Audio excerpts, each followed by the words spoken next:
West Ham do not have a striker. Well, we don't really have a registered striker because Mikel Antonio is a winger-turned-striker and Jarrod Bowen's a winger-turned-striker too. Now he's got to go up front. Well, today, a certain man called Mipo Odebeko, who you may know, scored a hat-trick and scored some absolute belters for the West Ham Academy today, on Friday. So, if you're watching this, David Moyes, please take note and stop leaving Odebeko out to dry. Get him in the first team, okay? Just a little PSA from the anvil. Yeah, I just thought I'd start this video by letting you all know that Odebeko's absolutely ripping it up for the West Ham Academy and that he should be given a chance in the first team. Especially because West Ham play Leicester City on Sunday at the London Stadium. And that's the whole point of this video, is to preview it. But I think Odebeko should be given a chance in the first team. He's already ripping it up for the Academy, like I keep saying, because ripping it up is the right word. So why can't he get a chance in the Premier League?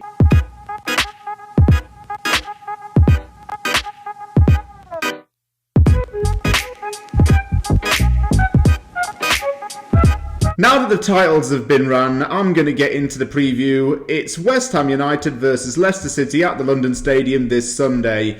A game that West Ham really do have to win if they want to cement a top four finish.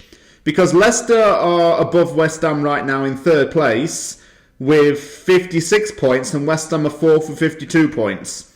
So if West Ham win, they go within 1 point of Leicester. And it gives West Ham a better chance of getting into Europe at the very least, if not the Champions League, Europa League. I said this with James Fever on Hammer's Polls. I want West Ham to win this game because they need to win it. I wouldn't even take a draw in this one. And it's very doable. Leicester are without Harvey Barnes and Kagla Sierchu, so we can go to the London Stadium and win this game, although, as you know, it's not going to be easy. First and foremost, a lot of people praise Leicester City for being a model football club. I was reading something on Twitter the other week. It was a rating of how satisfied fans were with their owners and the operations of their football clubs, and it was no surprise that Leicester fans topped that. Leicester has an amazing recruitment system. It gets young players in to work towards the future so that they can adequately replace aging players in the long run. It's got owners that genuinely care and are passionate, and it attracts proper top young talents throughout Europe to that club. Players such as Wesley Fofana. And that's an example of a player who is very young and is doing really well for them. Leicester have only lost 8 games all season, and if you take that into account, they do therefore deserve to be in the top 4. They did top the Premier League at one point during the season, and they were in contention to win it, but that slipped in the last few months. And if West Ham do beat Leicester on Sunday, it will mean that Leicester will have lost back-to-back games for the 3rd time this season. So it's not really rare for Leicester to go on losing streaks or winless runs, of course. Hence why they're in the position they're in. Brendan Rodgers is doing a fantastic job. He's got Leicester on the verge of an FA Cup final, and they're going to be preparing for that soon. And he's got the team playing really good football. Last season they won 8 games in a row, and that is enough to suggest that he knows how to get his side ticking. Leicester's going to be a tough game on Sunday, there's no doubt about that. But they are missing a big player in Harvey Barnes. At the same time, Leicester's midfield is one of the best in the Premier League, and I'm going to talk about that right now in the Wants to Watch section. Jamie Vardy's been sidelined this season because of injury, and in his absence, a midfielder has stepped up to fill the gap and score the goals, and that's James Maddison. I'm putting James Maddison in especially because ex-West Ham United employee really rates Maddison and wanted him to sign for the club in 2018. He chose Leicester instead.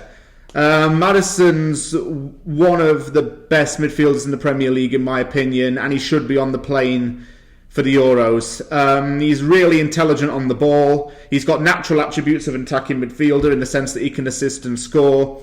He likes to do long runs into the box. He is the dangerous threat in their midfield trio.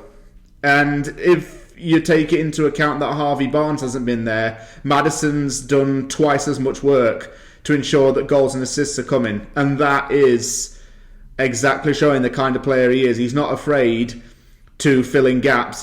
And he takes on those challenges and that pressure with a lot of pride and a lot of commitment. I think that it's only fair that Kelechi Iheanacho gets put in this segment because he's won Player of the Month for March. 5 goals in 3 appearances, and there are only 3 Premier League games played in the month of March, but still, that's impressive, and that included a hat-trick against Sheffield United. Iheanacho has been a bit of a sleeper player, if you know what I'm saying. He's been mainly used as a substitute for Leicester, but he has been quite impactful, especially because he's had to start in Vardy's absence over the last few games. Iheanacho has also represented Nigeria during the international break, and for him to get Player of the Month is a big achievement for him, and he was very, very thankful for it. Maddison and Ndidi have made that midfield what it is right now, made it really good, but the player who's made it just as good as those two is Youri Tielemans.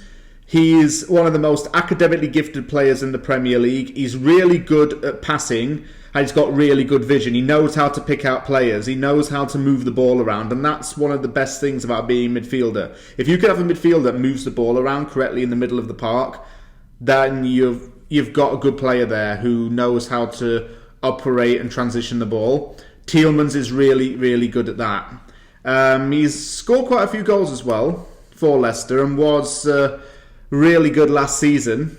This season he's been more technically gifted than he has as a goal scorer, but his contribution to the team does not go unnoticed, of course. It's his passing in particular that gets him the plaudits. It came to my surprise to learn that Jesse Lingard played for Leicester at one point in his career. I completely didn't know that. I know he went to a few Championship clubs on loan when he was a lot younger, but I never knew that he played for Leicester. Leicester was the first club he was loaned out to, and it was in late 2012. He was contracted to Man United, but he went out on Leicester along with Michael Keane, and he played a little bit of football at Leicester, got a taste for the professional game as he grew up, then became a regular at Manchester United, and this season he joined West Ham on loan. And since he joined West Ham on loan, well, you're a West Ham fan watching this, I don't really need to tell you what he's been like. He's been absolutely sensational for us. Absolutely amazing. 6 goals and 8 appearances. Get him on the plane to the Euros, Southgate. I'm serious. But all of that aside, I never knew that Jesse Lingard played for Leicester City. Yeah, Tony Cottee played for both Leicester and West Ham, as did Paul Konchesky, but I always use those two in videos. So I decided to look for another player. Jesse Lingard came up and I was like, okay. I never knew that. So, yeah, Lingard played for Leicester. Well, like I said earlier, I want West Ham to win this game because it's kind of vital they win it just to make things a bit more comfortable at the top for us. We have to play Chelsea in a couple of weeks as well, and they're directly below West Ham, so this is going to be really tight to get European football. If West Ham win, I'm going to say 2-1 win. If it's a draw, I'm going to say a 1-1 draw. Leicester's midfield needs to be shut down. That Maddison and Ndidi and Tielemans combo needs to be kept to an absolute minimum. As does Kelechi Iheanacho because he's in good form right now. But yeah, I think I'm just going to say a 2-1 win if it's a win and a 1-1 draw if it's a draw, because I can't decide between those two. Thank you very much for watching Opposition Uncovered. If you liked the video, you know what to do. Hit the like button and subscribe for more content. I'm going to be doing the aftermath shortly after the Leicester game. I've got to get up quite early in the morning for it, about 7 o'clock my time. But I hope it's going to be worth me not having a lie-in for. Thank you very much for watching. Take care. I'll see you all soon.